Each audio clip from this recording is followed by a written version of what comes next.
Telugu digital media network లో political కేటగిరీలో number 1 కేవలం 72 గంటల్లో 1,50,00,000 వ్యూస్ పైగా పాపులర్ టీవీ నెట్వర్క్. ఓకే, నిన్న పార్లమెంట్లో జరిగిన దాడి గురించి ఎట్లా చూస్తారండి? పార్లమెంట్లో భద్రతా వైఫల్యమే కారణమా అంటే ఏం చెప్తారు? ఇది తప్పకుండా సెక్యూరిటీ ల్యాబ్స్ భద్రతా వైఫల్యం. ఎందుకంటే 6 బ్యాచ్ వచ్చింది. 2 గ్యాలరీ నుంచి వెళ్ళి పోడియంల కంటే ఎంపీలు ఉన్న స్టేజ్లో గునికారు. 2 బయట అవి గ్యాస్ వదిలిపెడుతున్నారు. బయట 2 ఫోటోలు తీస్తున్నారు. అంటే 6 పార్లమెంట్ లోపలికి రావడం జరిగింది. 2 ఇన్సైడ్కి పోవడం జరిగింది.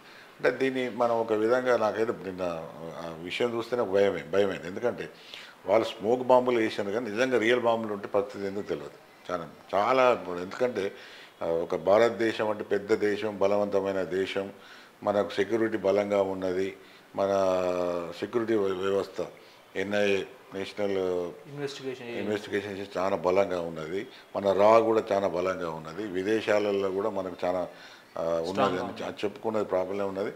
మన పార్లమెంటులోనే ఇంత వైఫల్యం జరిగింది, పార్లమెంటు సెక్యూరిటీ లేదు అన్నది ఎప్పుడైతే ఇది వచ్చిందో అది ఒక విధంగా అది సీరియస్ సెక్యూరిటీ వైఫల్యం. ఎందుకు సెక్యూరిటీ వైఫల్యం అంటే దానికి ప్రభుత్వం బాధ్యత వహించాల్సి ఉంటుంది, కేంద్ర ప్రభుత్వం, బీజేపీ ప్రభుత్వం.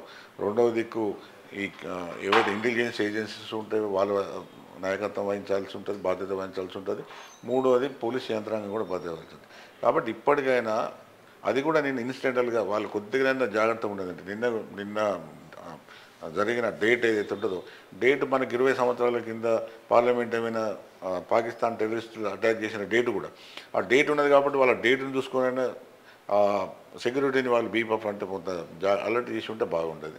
కానీ ఒక్కటేంటంటే ఇది నేనేదో రాజకీయాలకు సంబంధం పెట్టి మాట్లాడలేను, కానీ ఇటువంటి పొరపాట్లు భవిష్యత్తులో కాకుండా ఉండాలంటే ఇంకా మెరుగైన ఈ సెక్యూరిటీ వ్యవస్థ ఏ విధంగా ఉండాలి, ఇటువంటి పొరపాట్లు కానీ ఇటువంటి అవకాశాలు కానీ ఇవ్వకుండా ఉండడానికే చేయాలి. ఎందుకంటే ప్రభుత్వ యంత్రాంగం అనేది పర్మనెంట్గా ఉంటుంది కాబట్టి, పోలీసు వ్యవస్థ, ఇంటెలిజెన్స్ వ్యవస్థ పర్మనెంట్ కాబట్టి వాళ్ళు ఈ రాజకీయాలకు అతీతంగానే చర్యలు తీసుకోవాల్సి ఉంటుంది. ఓకే, ఐఏఎస్ స్మితా సబర్వాల్ విషయానికి వస్తే ఆమె సంచలన ట్వీట్ చేసినారు.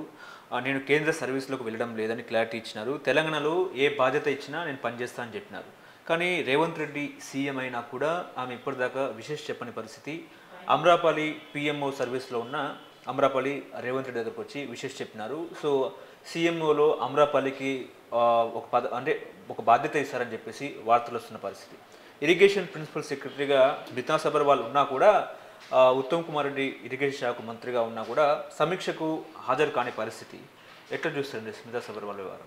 ఇప్పుడు ఈ స్మితా సబర్వాల్ సీఎంఓ ఆఫీస్ అంటే కేసీఆర్ ప్రభుత్వం ఉన్నప్పుడు ఆమె చాలా ముఖ్యమైన పాత్ర పోషించింది. సెక్రటరీగా ఉన్నారు.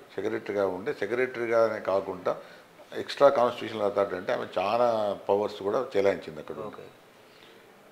ఆమె ఒక విధంగా కొంత అప్పుడు ఆమె ఇంటికి ఎవరో పోయినరని తర్వాత కొంత కాంట్రవర్సీ కూడా ఆమె సీఎంఓ ఆఫీస్లో పనిచేసిన తర్వాత నుంచి వెళ్ళి ఆమె ఇంట్లోకి రెవెన్యూ ఉద్యోగం పోయినా అప్పుడు ఏదో ఒక విధమైన కాంట్రవర్సీ ఆమె మీద వస్తూనే ఉన్నది రకరకాలుగా.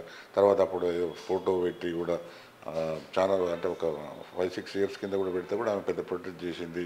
గొడవలైన ఒక రెప్యూటెడ్ జనరల్ పెడితే వాళ్ళు మళ్ళీ సారీ అని చెప్పడం జరిగింది. ఇవన్నీ చూస్తే ఆమె అంతా కూడా ఆమె మొత్తం వ్యవహార శైలి కానీ టీఆర్ఎస్ లేదా బీఆర్ఎస్ ప్రభుత్వం మారిన తర్వాత కూడా ఆమె దాదాపు 10 సంవత్సరాలు సీఎంఓ ఆఫీసులో ఉండడం, రకరకాల కెపాసిటీలో పనిచేయడం జరిగింది. అయితే ఒకటేంటంటే ఆమె ఇప్పుడు మారిన పరిస్థితులలో ఇప్పుడు మీరు అన్నారు ఫస్ట్ క్వశ్చన్, సీఎం అయిన వ్యక్తికి అందరూ కూడా విషయం చెప్పాల్సిన అవసరం లేదు. అదేదో రూల్ కాదు, లేకపోతే అది ఏదో కలవాల్సిన ఇష్టం ఉంటే కలుస్తారు, లేకపోతే లేదు. వాళ్ళు ఇప్పుడు ఢిల్లీ నుంచి వచ్చిన వాళ్ళకి ఇష్టం ఉంటే కలిసి వాళ్ళకేమో ఆశిస్తున్నారు కాబట్టి ఆమె సీఎం ఆఫీస్లో పనిచేయడానికి ఇష్టపడుతుంది కాబట్టి షీస్ ట్రైయింగ్ అంటే ఆమె ప్రయత్నం చేసుకుని తప్పులేదు. కానీ ఈమె స్మితా సబర్వాల్ పోయి కలవకపోవడం అనేది పెద్ద తప్పేం కాదు. కానీ అఫీషియల్గా ఏదైతే రివ్యూ చేసినప్పుడు ఆమె ఆ సెక్రటరీగా ఉన్నప్పుడు పోకపోవడం అనేది తప్పు ఒకటి. రెండవది అదే జరిగితే మాత్రం దానికి ఆమె జవాబు ఇవ్వాల్సి వస్తుంది. మూడోది ఏంటంటే కేంద్ర సర్వీసులకు పోతుందా, అది పోతే కూడా రాష్ట్ర ప్రభుత్వం ఇవ్వాలి, పర్మిషన్ ఇవ్వాలి. ఆమె పోలేని ఇక్కడనే ఉన్నదంటే ఉంటుంది. ఆమె ఐఏఎస్ ఆఫీసర్గా ఆమె ఎక్కడొక్కడ పనిచేయాల్సి ఉంటుంది. కాబట్టి ఆమె సెక్రటరీగా ఉన్నప్పుడు ఏమైనా తప్పులు జరిగినాయా లేకపోతే ఏమైనా ఉన్నాయంటే దానికి ఆమె బాధ్యత వహించాలి. లేకపోతే మామూలుగానే ఆమెకు ఏదో ఒక అధికారం ఇస్తారు, ఏదో ఇంపార్టెంట్ పొజిషన్ ఇస్తారా. ఇప్పుడు ఉన్నంత సీఎంఓ ఆఫీసులో ఉన్నంత ఇంపార్టెన్స్ పేన ప్రభుత్వం ఇప్పుడు ఇవ్వడానికి అవకాశం లేదు. చాలామంది ఐఏఎస్ ఆఫీసర్ లెక్క ఆమె కూడా ఒక ఆఫీసర్ లెక్క ఉంటుంది.